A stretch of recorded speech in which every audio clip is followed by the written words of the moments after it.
Do you and your partner feel that you can tell each other anything, like you have a safe space, a place where you could come and share any and everything?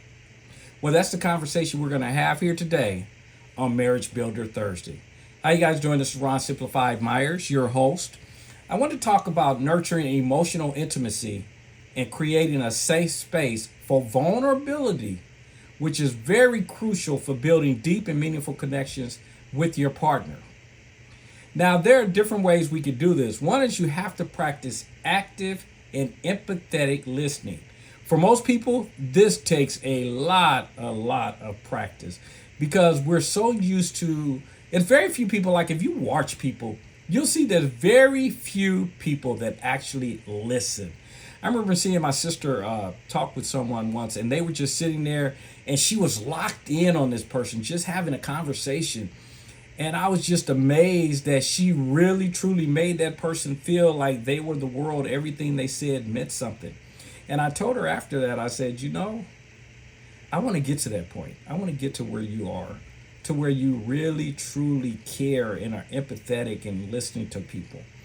And she's like, boy, you good with people. She said, and I said, I understand that. But my personality, and those that don't know about the four personalities, we talked about that on last Thursday. But my personality is the type that, yes, we're great at making friends, but we have an agenda.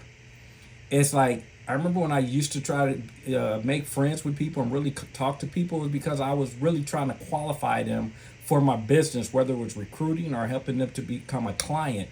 But it wasn't really about them. It was really more about what I could get out of that.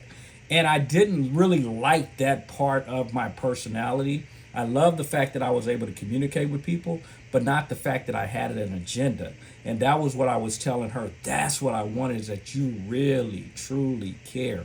And then, and if you guys have followed me or know the things that I've talked about, those are the things that I've worked on because those weren't my strong points. And I hope I'm that person today. At least that's the person I try to be very empathetic and caring and listening for people. But in your relationship, this is crucial.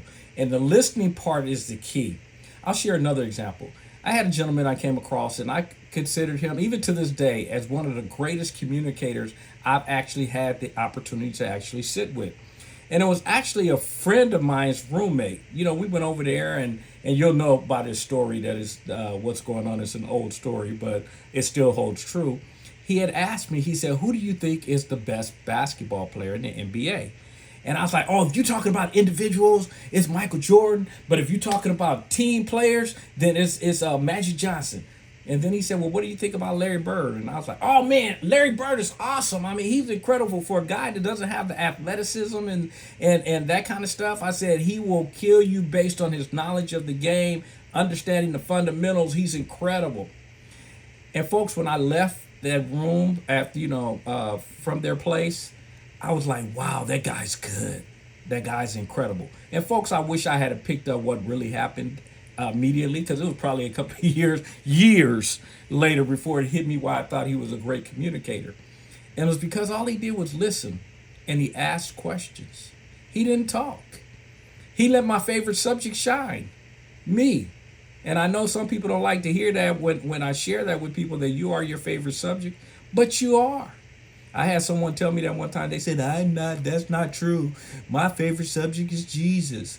And then as we talked a little bit more, and folks, I'm not making fun of people, or to each his own, but they were like, as we talked more, she came back and she was like, you know what I love? When God uses me to minister to people. And I said, interesting. You're not excited just for the message being shared. You get excited more when he uses you. Interesting. See, folks, we are our favorite subject, and there's nothing wrong with that. The reason being, you're the only person that's going to be with you 24 hours a day, 7 days a week, from the day you born to the day you leave here. So you better understand and appreciate and love that particular individual. And again, those are things we really talk about on Self Love Monday, but you got to love you. But here we want to talk about the listening. You got to get good at that. You got to get good at really caring and listening to your partner, because they come from different backgrounds, different perspectives. They're going to see things different. They had different parents, different coaches, and they're going to take in things differently because of that. And so the listening part means be quiet. Just like I told you with the roommate, he didn't talk. He let me talk. And that's the only way you really truly hear people, is by actively listening and not speaking. And we'll talk about that here in a second. But you got to get good at this part. Listening to your partner, not arguing, not trying to prove your point, not trying to defend your point. Listen, because if you don't listen, they will stop sharing and you'll wonder why your relationship is having problems. You also have to learn how to practice non-judging and acceptance. And that's a part of what I'm talking about here, is that not judging them, because again, they do have different people that have spoken to their life and different experiences, that kind of stuff. Quit judging and thinking everyone has to see the world the way you do. One of the things you hear people say all the time is, well, that's just common sense. Folks, it's not. It may be common to you because it's something that has been in your life and something you've been able to see, and it makes sense to you. But don't assume, again, everyone sees the world the way you do, and that's what the non-judgment means. Listen and allow them to share and be able to accept the fact that everyone has the right to their own opinion. You guys have heard me say, my motto is, it ain't right, it ain't wrong, it's my opinion. Because I want people to fully grasp and understand that, is that it is. These are my opinions. Why do you want to attack me? And in some places, people want to do violence to people because they have a different perspective. The key is listen without judging, accept them for where they come from, and let's talk. Both of us could learn a lot from this. And you got to be able to be vulnerable. Now, this one I know for guys, because the world has told us we're not emotional creatures. I always laugh when I hear that. I said, so you know guys that don't get angry, don't get frustrated, don't get, all that good stuff. They said, well, yeah. I said, those are emotions. Quit trying to say guys are not emotional creatures. They go, oh, well, no, we're talking about like crying. I said, do they have tears? They go, well, yeah. Then that means they cry. That's a human. That is human. It's amazing that we're in a society that tries to teach you that crying is weakness and crying is something you don't do. That's garbage. That's a part of being a human being. And I know some people go, well, it does make you weak or whatever. Folks, if I tell you I just lost a loved one, what you'll see people at funerals, you see guys all the time with sunglasses on in a church. What, the sun is too bright for their eyes? We know why. But they're trying to hide from the world their true emotions. To me, I give you more credit when you take the glasses off and tell the world, take me as I am. That to me shows your strength, because if you need to cry, cry. If the world don't like it, who cares? This is about your welfare, your health being. This is not about impressing the rest of the world. And for those of you who think that's a weakness, understand, I know people who the moment that they start to cry is the moment you better beware, because that's when they pretty much have gotten to the point where they go, enough. And that's when they actually become more violent and more apt to, you better beware of them than at any other time. So anyway, but we just want to talk about the fact that you have to be vulnerable, because I was sharing that again with a gentleman, and he was saying, yeah, you don't want to be weak in front of your girl, because if you do that, then she's going to leave you. And I said, well, you understand vulnerability, right? I said, vulnerability is sharing information that could actually be used to destroy you. But the person you're sharing it with is because you're sharing it with them so they can help you, they can support you, they can be there as your helpmate. Who else would you share that with but your partner? And if you go share this with your partner and they make you feel like you're weak because of it, it's the wrong partner. I keep telling people, quit trying to make the wrong people be the right people. If your partner is not there to support you, that ain't the right partner. Get someone else. And I know this again is really tougher because we're talking about marriage, and this is really where we're at with this kind of stuff. What I'm sharing on Marriage Builder, and this is what this podcast is about. So it's a little harder to just go get rid of them. But folks, we got to get that addressed, because if you can't, and I tell guys, think about this. If you can't go, there's times you're going to doubt yourself. There are times you're not going to believe in yourself. There are times you're going to need that support. If I can't go get that from my partner, then what do I need her for? Think about that. And ladies, understand that if he can't come to you, what does he need you for? It's that old saying of everybody is with you when things are going well. I need you, and this is when I need support when things aren't. And if I can't come to you in those times and be vulnerable, then what do I need you for? And I hope, especially since we're talking to married couples, that you take this into and understand why if you haven't been that partner, you need to become that partner. Because this is when they need you the most. And the moment you make them feel weak is the moment they stop sharing and your relationship will start to dissolve.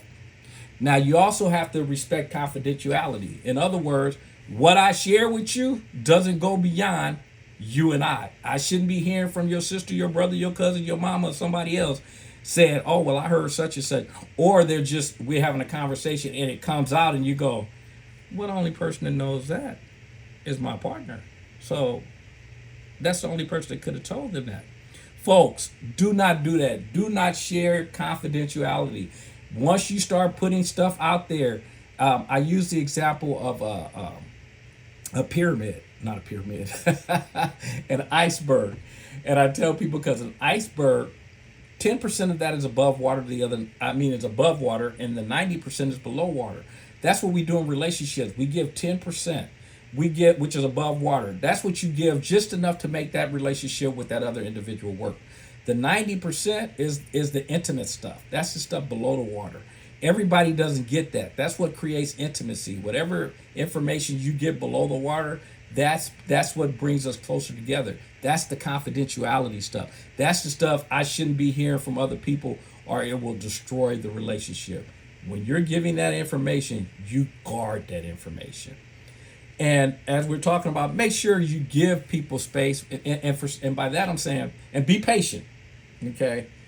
Because you got to allow people to talk. That's one of the reasons we're saying be patient, is because sometimes, and in most cases, if you really watch people, you're not listening, as I said earlier. You're waiting for them to finish so you can give input. No, you got to be patient enough to sit there and actually care and hear them out and ask them the questions like, give them a little feedback, like, is what I'm hearing you say, that kind of, which is very important in a relationship, is giving that feedback. Is this what you're saying? Is this what you meant? This is what I got out of it. Is this what I'm hearing you say? This is how I took what you said. And make sure whenever you're doing those things, this is how I took it. This is how I felt. You notice I'm not saying you did, you said. Don't put it on them because that becomes an attack and people will shut down. Again, we're trying to build this relationship and make it stronger and solid. So again, be patient, give space to those people that, there are people, I had a friend like that if you're having a conversation, he may go quiet on you and don't say anything. But it's because he's taking in all the information. He may not even say anything that day. And he just, when you leave, you just go, wow, okay, I guess he got it or whatever. And then the next day he'll talk to you and he'll say, you know what? I really thought about what you said and this is what I got out. And the reason is he does that because he doesn't want to blurt out stuff that he knows he can't take it back. Folks, you got to remember this. Once it's out there, you can't take it back. You can't cut a person and then go, oops, I'm sorry, I didn't mean to cut you. Folks, once you do it, these your words, they cut deep. Once you put it out there, you can't take it back. Be very patient and careful with what you put out there and give that person space if that's what they need. Or if you have a person that, if things are getting heated, take the time. You know what? Let's revisit this. You guys follow me? Revisit it. Do not do it when you're in a highly emotional state where anger is coming up and frustration. If you can't control your emotions, stop the conversation and go, let's revisit this at a different time, because right now I can feel myself getting angry. I can feel myself judging. I can feel myself, and I know we couldn't go anywhere but to a bad place at this point. And give that person that space if they need it. Back off. Quit trying to pursue it. I know people that follow their partner through the house and stuff. Leave them alone. It's not going to do anything but make the situation worse. And not only that, depending on who it is, you're going to scare them from you, thinking that, wow, not only did you're attacking me. And folks, emotional abuse is just as bad, if not worse, than physical abuse. And the reason I say that is because emotional abuse will destroy you physically. So you'll get both sides. And so just validate people's emotions and experience. Give them the opportunity, to validate how they feel, and don't try to make them wrong. This is not about who's right, who's wrong. We're in a relationship, and you're supposed to be my partner, helping me through these experiences, my emotions, as I'm going to help you through your experiences and your emotions. So allow me to feel that. Allow me to say, this is how I took it. This is how I felt. And then work with me as we work together as a team so that we become stronger. And then also practice the emotional attunement. And what that does is mean watch people's nonverbal cues, because sometimes the way their body language, the head drops, they're looking off somewhere else. Folks, you got to recognize that. When you see them looking somewhere else or they staring at their phone, folks, there's nothing more irritating than to be talking to someone and you're sitting there inside your telephone. In this generation, that is so common. And what you have to do when people do that to you is stop talking. And they go, oh, no. Because they will. They'll feedback and go, no, I'm listening to you. Keep going. No, I want you in the conversation. If what you're doing on the phone is that important, then I'll wait for you to finish. You guys follow me? Because I don't want you taking in, folks, you can't, no matter how good you are and you think you are, you're not going to be able to mentally be totally locked in on that conversation and playing on your phone at the same time. It's impossible. You'll grab portions where you say, oh, yeah. But you're not going to be fully engaged. You guys know what I'm talking about. I know there's times you read a book or something and all of a sudden you're in another world and you're like, what was I reading? What happened? And you have to go back to the previous chapter or maybe even start the chapter all over again because you go, man, I was reading, but I didn't get nothing out of that because my mind was somewhere else. That's what we do as human beings. We drift off. So make sure you practice that, watching the body language, watching the tone of voice, how they're coming across. You need to pay attention to your voice and your body language. How are you coming across? Are you leaning towards them? Are you looking them in their eyes? And again, when you look people in their eyes, just know who you're dealing with. Some people believe looking in a person's eyes is rude. That's a conversation in itself between you and your partner. Is that rude or is that attentiveness? And if you're a person, I can't just stare you in the eyes, I'm going to keep looking back at you. But what's a way to make it comfortable so that you know I'm involved? And the best way to know that you're involved is they know that you're not looking at other stuff and your attention is somewhere else, even if you're not staring them in the eyes. But practice these things, folks. If you build this emotional intimacy, your relationship is going to blossom. Go back and listen to this particular podcast over and over again and practice the different things that I'm saying, because I'm telling you, this is the way you nurture emotional intimacy inside of your relationship, and it's the only way you're going to get the greatest relationship possible. We got to be able to be vulnerable to our partner. We got to be able to understand where they're coming from. I didn't say agree. This is one of the things where people misinterpret what I said, and when I tell people you can accept anything. I didn't say agree. I don't have to agree with nothing you're doing in your life and can still accept the fact that you are another human being, have the right to your own opinion, you have the right to your own views, you have the right to run out your life. This is your journey. You have that right. I don't have to agree. I can accept it, and some people misinterpret acceptance as to mean agreement. No, acceptance means just that. Because acceptance just saying it is what it is. I hope you guys get that. Acceptance just means it is what it is. Agreeing means I agree with you. I can't accept and not agree. I accept again that this is your journey, your ride, run it. Enjoy yourself. I just ain't gonna hang out with you because I don't agree. Now again, we're talking marriage, so we need to work through these things. We need to have that safe space where we can come and talk, being empathetic, being involved in the conversation. It's not a one way, and not judging. Folks, do this, and I'm telling you, you will watch your relationship change in the moment. The moment you're showing your partner how much they mean to you, and I try to especially get this across to younger couples, younger guys especially, your partner just wants to know that they're the most important thing to you. And if you can share and be open and do the things we just talked about in this particular podcast, if you do those things, you're letting them know how important they are and how significant they are to you. When you do that, trust me, they're going to reciprocate. They're going to give it back to you. And you're going to watch an incredible relationship that you didn't even know was possible. So as you guys know, it ain't right. It ain't wrong. It is my opinion. Take the time, build the intimacy within your relationship, and I'll look forward to talking to you guys on Self Love Monday. Take care. And again, remember, if you're not having fun, you should be doing something else. Talk to you soon. Bye-bye.